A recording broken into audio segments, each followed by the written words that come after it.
Potential. यानी बच्चों, आज का हमारा टॉपिक जो है वो बहुत ही इम्पोर्टेंट होने जा रहा है। बहुत सारे फॉर्मूले आपको एक साथ कलेक्ट करके दिए जा रहे हैं। दूसरा चैप्टर मैग्नेटिक्स का हम लोगों ने पढ़ा, magnetic induction and magnetic potential. इस एक्सरसाइज में बहुत सारे फॉर्मूले पढ़ने थे। उन सब फॉर्मूलों को हम लोग एक जगह जमा कर रहे हैं, जिसको की points, power bank, energy fact, bird side नाम दिया जाता है। तो दोस्तों, शुरुआत चैप्टर की होती थी मैग्नेटिक इंडक्शन से। मैग्नेटिक इंडक्शन को पी से नोट किया गया था, जिनका फॉर्मूला आपने पढ़ा था, magnetic force by pole strength. P का फॉर्मूला F बाई M। इस एक्सरसाइज में सबसे पहला फॉर्मूला मैंने आपको लिखाया था P equal F by M। F magnetic force, M magnetic pole strength. इससे F निकालना चाहें तो M भी होगा, M निकालना चाहें तो F बाई B होगा। अब एक मोनो मैग्नेटिक पोल हो, किसी एक पोल के लिए r डिस्टेंस पे कोई पॉइंट हो, तो मैग्नेटिक इंडक्शन का ये फॉर्मूला हम लोगों ने पढ़ा था। SI टेस्ला दिया जा रहा है। तो सारे मिलकर हम लोग SI में ही करने पड़ते हैं, जैसे CS में गॉस होता है। B और R में क्या रिलेशन है? B इनवर्सली प्रोपोर्शनल होगा स्क्वायर ऑफ द डिस्टेंस के। बड़ा इंपॉर्टेंट ऑब्जेक्टिव है किसी एक पोल के लिए, ये ध्यान देना है। मोनोपोल है या डाइपोल है? एक पोल है या कोई मैग्नेट है? कोई अगर मैग्नेट है तो डाइपोल हो गया। एक पोल के लिए B inversely proportional I square, B directly proportional M के। अब दो अलग अलग पॉइंट, सिर्फ पॉइंट चेंज हो रहा हो, मैं पोल वही रहा हूं, दो पॉइंट के मैग्नेटिक इंडक्शन का रेशियो निकालना है V2 by V1, तो फॉर्मूला होगा R1 by। लेकिन अगर आपको V1 by V2 निकालना हो, V1 by V2, तो उल्टा करना है आप, R2 by R1 का होल स्क्वायर। इस पूरे का मान होता है 10 to the power, ये तो पिछले चैप्टर से देख रहे हैं, 0 by 4 pi का मान 10 to the power -7। Magnetic potential जिसको V से डिनोट करते हैं, फॉर्मूला पढ़ा था work done by pole strength. Work done निकालना है potential into pole strength, pole strength निकालना है वर्क डन बाय पोटेंशियल। फिर किसी एक पोल के लिए मैग्नेटिक पोटेंशियल का formula V0 by 4 pi M by R। V और M में कैसा रिलेशन है? डायरेक्टली। V और R में इनवर्सली। दो अलग अलग पॉइंट्स के लिए सिर्फ डिस्टेंस चेंज हो रहा हो तो V2 by V1, R1 by R2, या V1 by V2 करना हो R2 by R1। Minus dV by dr, dV निकालना चाहे तो माइनस B into dr। अब हम लोग मैग्नेट, कोई मैग्नेट ले रहे हैं, शॉर्ट बार मैग्नेट, जिसका नाम मैग्नेटिक डाइपोल भी होता है। उसका मैग्नेटिक मोमेंट निकाले थे, मैग्नेटिक डाइपोल मोमेंट भी बोलते हैं, लेकिन ज्यादा फेमस मैग्नेटिक मोमेंट के नाम से इसका फॉर्मूला होता है pole strength into length, M into 12। अब किसी शॉर्ट बार मैग्नेट के लिए एट एंड ऑन पोजीशन, इसका कई नाम था, एक्सियल पोजीशन भी था। इसको 10A पोजीशन भी कहा जाता है, 10A पोजीशन, 10A और 10B पोजीशन।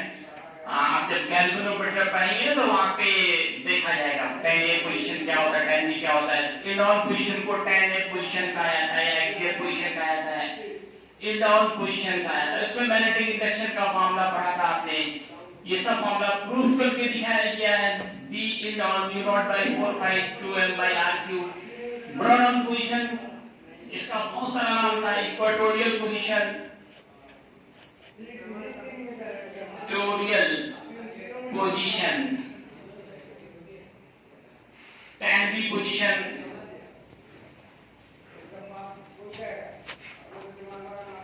ऐसे कंडीशन में B ब्रॉड ऑन, B से नोट करेंगे V0 by 4 pi M by R3। अब पॉइंट कहीं पर हो, जनरल फार्मूला मेन फार्मूला यही होता है, इसी से इल्ड ऑन ब्रॉड ऑन भी निकाल लेते हैं हम लोग। Mu naught by 4 pi m into 1 plus 3 cos square theta by r cube. b और r में क्या रिलेशन है? तो दोस्तों inversely proportional to the cube of the distance. देखो कहीं b inversely proportional r square क्या है था, यहाँ देखा जाए r स्क्वायर, यहाँ देखिए r क्यूब। डिफरेंस क्या, यही तो ध्यान देना है। हार्वर्ड में काम गड़बड़ होता है, बच्चे आधे क्वेश्चन पढ़ते हैं, क्वेश्चन को ध्यान से पढ़िए। एक पोल के लिए पूछ रहा है कि डाइपोल के लिए पूछ रहा है।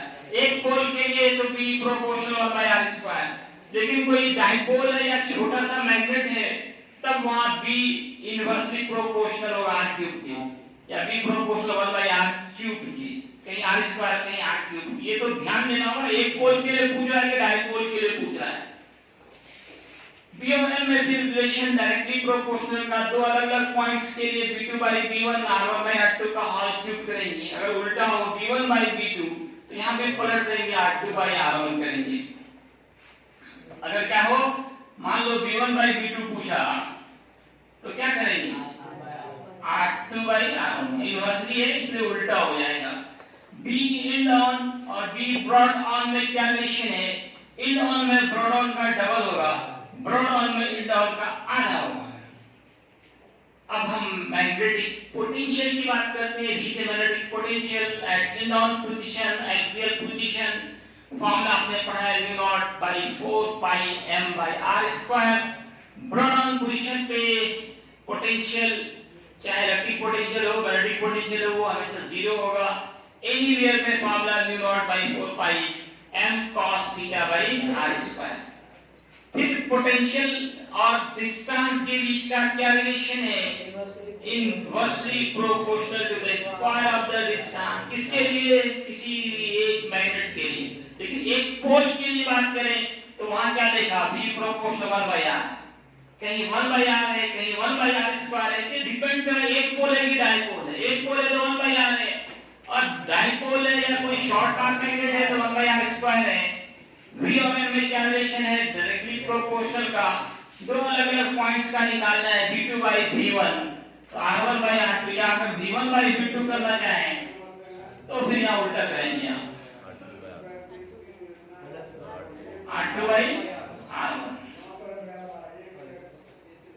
अब तक on short path magnet lie in external magnetic field, torque का फॉर्मूला पढ़ा था mp sin theta, vector form में m क्रॉस b वेक्टर करेंगे। मैक्सिमम टर्क का फॉर्मूला mp, और टर्क मैक्सिमम कब होता है? जब उसको परपेंडिकुलर रखा जाए। अब वही मैग्नेट के अंदर कितनी एनर्जी स्टोर होगी, उसको पोटेंशियल एनर्जी कहते हैं।